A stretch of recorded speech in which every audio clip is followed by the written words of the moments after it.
Question 1. What is the only organ that cannot have cancer? Someone who really loves you is going to do these 10 things. Number 1, they're always going to want to text, call, or see you. Number 2, you're going to be the first person they miss when they wake up every morning. Number 3, they'll always ask where you're going and with whom, not to control you, but because they care. Welcome aboard Rabbit Hole Express. Stand back, doors closing. Next stop, Quik Reaction TV. Quik. Video is for entertainment purposes only. Do your own research. Why is everything dying right now? Animals, trees. Why is everything radioactive right now? Bees, shrimp. Why is there toxic gas in the middle of Manhattan that's unaliving people right now? Can't stand that word. Come right back to this because this is massive. So this account right here, notice that the leaves were changing way earlier than usual, but at the same time, for weeks now, trees have been dying all over the United States. Colorado, California, really every single state, we have trees dying nonstop, and guess what? Like usual, nobody knows why. And you mean to tell me that while all these trees are unexpectedly, unknowingly dying, that we also have these radioactive wasps that just showed up, and they said it was because of a nuclear thing, but now we have radioactive shrimp as well? And not just radioactive bugs and radioactive bugs of the sea. Now we have a toxic vapor in Manhattan. Deadly vapor-borne disease rips through New York, killing 3 and hospitalizing dozens. Okay, hold on. Let's regroup and slow down. Again, all the trees are mysteriously dying. Radioactive bugs and bugs of the sea. And now we have these bunnies showing up with this crazy, what looks to me like mushrooms or mold popping out the side of their face. Coincidentally, again, at the same exact time, now we have these problems happening in squirrels as well. And also we have these zombie deer disease going crazy right this minute as well, all at the same time. And Stop. What do you mean by that? Now, I heard about the radioactive shrimp at Walmart, but the wasp, I just got stung by a bee the other day. Wait a minute. You're a victim. Question 1. What is the only organ that cannot have cancer?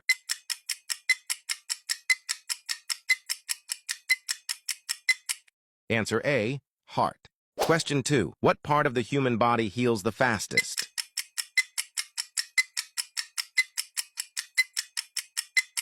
Answer B, tongue. Question 3. Which organ regenerates itself?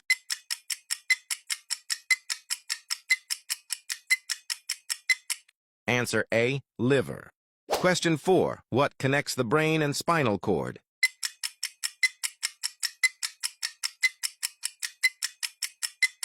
Answer A, medulla.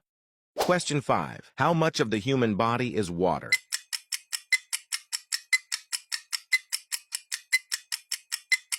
Answer A, 60. Question 6. What gives blood its red color?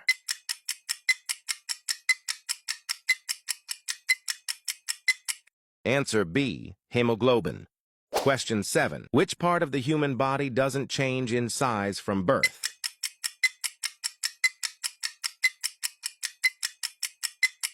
Answer C, eyes. You got me. Don't lie. Tell the truth. Shame the devil. I got 5 out of 7. Let me know what y'all scored in the comments below. So you guys may not be aware of the events that have been currently unfolding in Pakistan, so let me show y'all. First of all, they have been dealing with extensive flooding the past couple of days. Here is an aerial view of this catastrophe that took place in Pakistan, and you guys can see this water is coming from somewhere. Look at this. Apparently there was a whole bunch of cattle and some goats and some chickens that got washed away in the flood. People were standing on top of the homes. It seems that water was flowing down from every corner in this little village, y'all. Look at this coming down the stairs, and y'all, it's not even raining. This is now crazy. Check this out. I feel like this has been the theme this year, right? It starts off as a little bit, right? And then whoosh, just the gates have been open. You can't even tell that there's a little bridge over in there that lets the water through. Look at this car trying to come through. That's crazy, bro. Look how powerful this water is, y'all. Now, not only did Pakistan experience some crazy flash flooding, but this mud flood came out of nowhere. So at first it started out like this, y'all. It's black. Y'all see this? It's like new earth. It's like new earth loading. Look at that new soil coming in. Now check this out. And then it started to look like some type of mud, y'all. Look at this. It was going through the whole town. This thing ain't stopping for nobody. That's like, look at this, y'all. It eventually made its way into the village, and it was just swallowing everything that was in sight. This reminds me of TD Jakes right here, man. This is literally what they're talking about. Wow. Just like they said, man, we are in these times again. We are in the times of Noah. Remember, Noah deals with weather, and this is exactly new weather, new phenomenon that's happening with the planet. Well, old, new, but this is crazy. It's literally going to swallow up everything, y'all. But this is exactly what Pakistan has been dealing with. But yeah, did y'all know about this, y'all? Pakistan is going, like, the whole planet, man. But the shift is here. I've been telling y'all, man. Let me know what you guys think about this video. Like, follow, and share for more videos like this. Let's continue to get it. Hey Alexa, can I get to a different place on Earth just by hovering in a helicopter? From girlsaskguys.com. Helicopters can hover in place and wait for their destinations to come to them provided they're in the right place relative to the Earth's rotation. How interesting. Alexa, if I hover in a helicopter for several hours, will my location change? From Quora.com. When a helicopter hovers in one place, it is considered to be stationary relative to the ground, and since the Earth and the atmosphere are part of a single system, then by extension, it is stationary relative to the atmosphere. Oh, that makes perfect sense. Hey Alexa, if I hovered in a helicopter, can I just wait for the Earth to spin to get to a new place? From girlsaskguys.com. Helicopters can hover in place and wait for their destinations to come to them provided they're in the right place relative to the Earth's rotation. Alexa, if I just hover in a helicopter in Illinois, can I just wait for California to get to me? From girlsaskguys.com. Helicopters can hover in place and wait for their destinations to come to them provided they're in the right place relative to the Earth's rotation. Alexa, if the Earth is a spinning ball, how can you hover in a helicopter without the Earth moving? From Quora.com.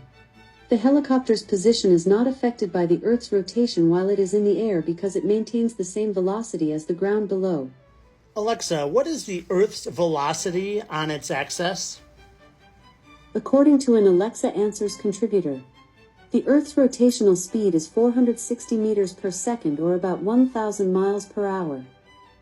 Alexa, if you hover in a helicopter, will you go somewhere or stay in the same place? From Quora.com. So a hovering helicopter will stay in the same place relative to the Earth. Alexa, if I hover in a helicopter, can I get to a new destination on Earth? From girlsaskguys.com. Helicopters can hover in place and wait for their destinations to come to them provided they're in the right place relative to the Earth's rotation. Alexa, are you programmed to lie? I'm not always right, but I don't lie. Alexa, if a helicopter doesn't move when it hovers compared to the Earth, isn't that just Occam's razor? From Quora.com. Occam's razor states that if there are multiple explanations for a given event, the simplest is the most likely to be true. Interesting.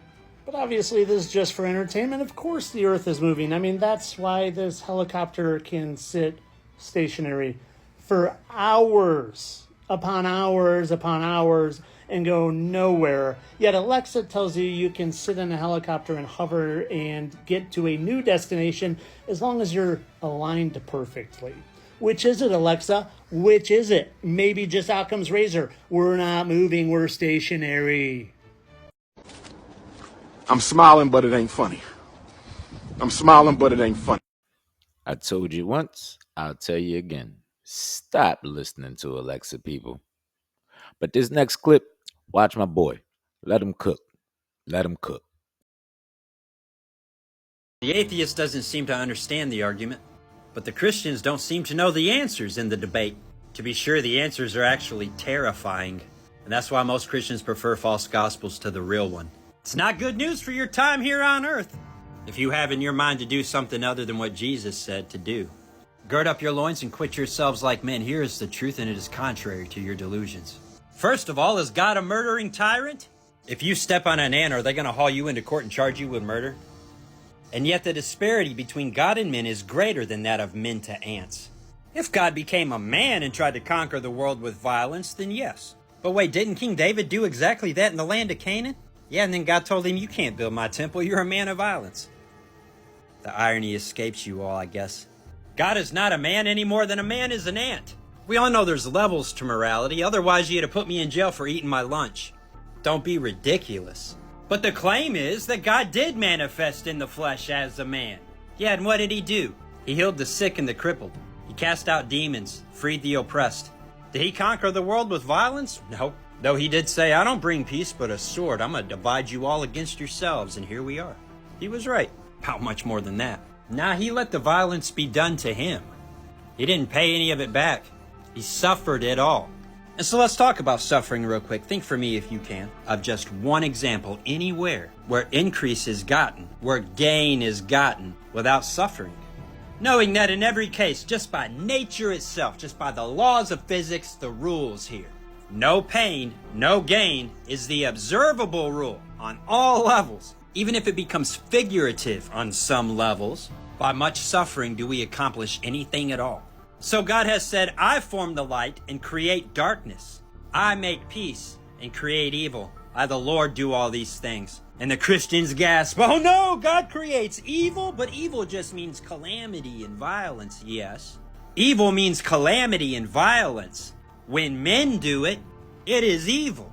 When it happens to men, it is evil happening. Evil does mean calamity, and violence falls under that.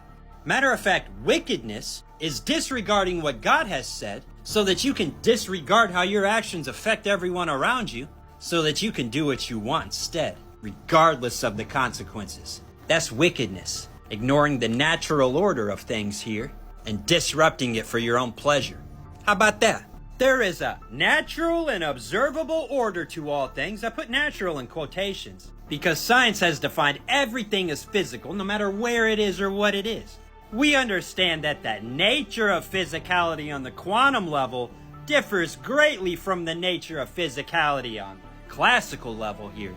This much we can concede. We understand that the stars have a different nature to their physicality than men do, but we're going to call it all physical, and so, according to our definitions from science, heaven is physical, the earth is physical, and the little squiggly nothing waves that build up everything we can see and know, well, they're physical too. No, you can't touch them. No, they don't have any size. Physicals are a loosey-goosey word, ain't it?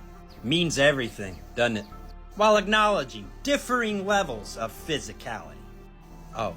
See, when the Bible says natural, it means things on the earth, but when science says natural, it means everything. In heaven, or on earth, or under the earth, they call it all physical.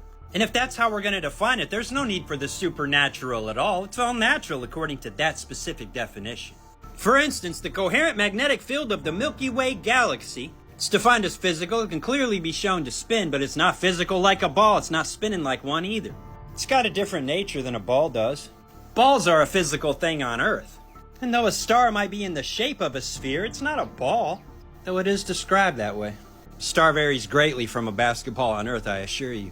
They can be compared because they are relative structures, even if they're not the same thing. The same laws of physics are organizing both of the structures according to the rules, based on how big they are and how much they weigh. So comparatively, when God says he creates the evil to make the peace, this is the exact same thing as the gardener saying, I'm going to till the soil and start my garden. Relative morality, nobody gets mad at the blacksmith that he fires up the forge first. No one accuses him that he burns up a whole bunch of charcoal, which used to be wood, or propane, whatever, some's burning.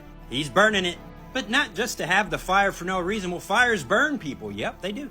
They also get the iron hot enough that you can turn it into carbon steel. Oh, if a blacksmith wants to forge swords, he has to start the fire first. If God wants to form the light, he's got to create the darkness first. Otherwise, what is light? God creates the darkness first, forms the light in it, then divides the light from it. Science calls this recombination. Knowing that suffering is required to get gain, there is no problem of suffering. That's a natural part of the equation. To increase. Why would an all-loving God allow suffering? The same reason a basketball coach makes his players run. The suffering brings the increase, and if he really loves you, he wants you to increase. That's what you're here for. If you don't increase, calamity for you. God does not want that for anyone. He wants you to increase and to succeed. There is no problem of free will. Men do not have it. God alone is sovereign. God alone has free will without consequence. There isn't anyone to put charges on him. The claim here is he alone is God. He will work, and who will let it? Get out of here. So real quick, if children suffer and die for the sins of their parents, why does God give kids cancer? He doesn't. Humans create the conditions for cancer via their own sin. We prefer convenience rather than suffering, and so we destroy our environment and ignore the consequences in the future and live how we choose. Men do not have free will. Men have volition, a choice in every situation. Will we obey God, or at the very least stick to the natural order? Or will we have it our way, mess around and find out? You can't tell me we don't keep messing around and finding out we do. You ever heard of asbestos? I mean, that's just one out of a million examples to what I'm saying is true. We already know artificial intelligence is one of the most catastrophic things we could have ever done, and yet we're doing it. Convenience in the moment. We don't want to suffer discipline. We want to suffer regret with our volition. 'Cause we can! Till it falls on our children's heads, and then we curse God for what he did. What? Set up the natural order of things, and we won't abide by it, and that's his fault? Why? But the children are innocent. Yes, that's why they go to heaven. It is a tragedy for us that our children suffer, or that we suffer at all. Who wants that? Nobody. The sins of the father are carried down to the third and fourth generation. But we don't say, let us consider how we act today for the sake of our great-grandchildren. Who are they to us? The best case scenario, according to the Bible, is dying in the womb before you ever see the first day of evil under this sun, on this earth. A child is not guilty until he becomes a man, and yet he suffers the actions of our forefathers either way. And that's up to God, who has to run the full course and who gets to graduate early. We are hurt anytime we experience loss because we are short-sighted, and loss never feels good. And God forbid, I don't want to suffer any either. But I can tell you that all of my increase has come from suffering here on this earth, and I have had much, over much. And I probably won't live to be 80, and people will say, what a tragedy, he didn't make it that far. Not for me, sillies. I'm only here as long as I have to be. Suffering is terrible until it ends and you get the fruit of it, and then it's wonderful. All by the natural, observable order of all things. You can suffer discipline and do what's necessary, or you can suffer the consequences of not. And there's not a single thing in nature that doesn't directly agree with the gospel of Jesus Christ, or tell that story directly. What story does the coherent magnetic field of the Milky Way galaxy tell us? It's a simple mathematical equation. Except a kernel of wheat fall into the ground and die, it abides alone. But if it dies, it brings forth much fruit. How did I get all that from that right there? Well, that's much more than just a 2D graphic. That's only just how it's represented right here. There it is right there. Without a doubt, that's how acorns become oak trees. That's spring, summer, fall, and winter. Notice that it's a yin-yang. This is the same picture as this right here. It's a 3D representation of that 2D phenomenon. The galaxy would be the inertial plane here in the middle of the toroidal field. The yin-yang represents the light being separated from the darkness, which is what everything in the universe can be shown to be doing. Organizing the information, time favoring both stability and complexity. Complexity builds. A man is a far more complex structure than a black hole or a star, even though he's much smaller. That's why he arrived last, regardless of what book you're reading. Oh! The Bible is logic and reason itself, even if Christians are poor at explaining it. With our dirt mouths and tongues. They're made of dirt. Our brains are made of dirt. You don't have to take my word for it. Everything I'm saying is observable in reality. It's the rules everywhere. Nobody wants to study and do their homework, but everybody wants a PhD. You want big muscles? Go suffer in the gym. If a sperm cell wants to be born as a human, he's got to dedicate his whole life to swimming into the egg. Discipline, hard work, dedication. To the rules. Everything else is fodder. What else can it be? fire to forge the sword. You can be what you want. Choose wisely. That boy is good. Someone who really loves you is going to do these 10 things. Number 1, they're always going to want to text, call, or see you.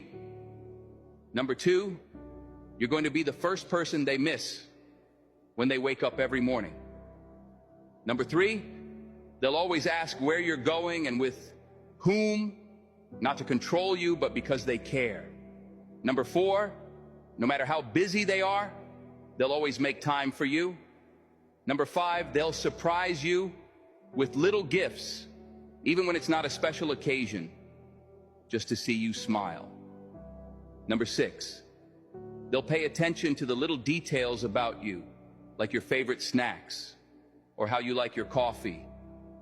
Number 7, they'll support your dreams and push you to be the best version of yourself. Number 8, when you're upset, they'll do everything they can to cheer you up or simply be there to listen. Number 9, they'll be proud to show you off and introduce you to the people they care about. Number 10, they'll stick with you through the highs and the lows because real love is unconditional. Drop a heart if you know someone who does these things for you. That's the episode, Quik Crew. Thanks for riding Rabbit Hole Express. Stand back, doors closing. Remember, keep God first, respect yourself, and remember to forgive. And I'll see you in the next vid. Quik.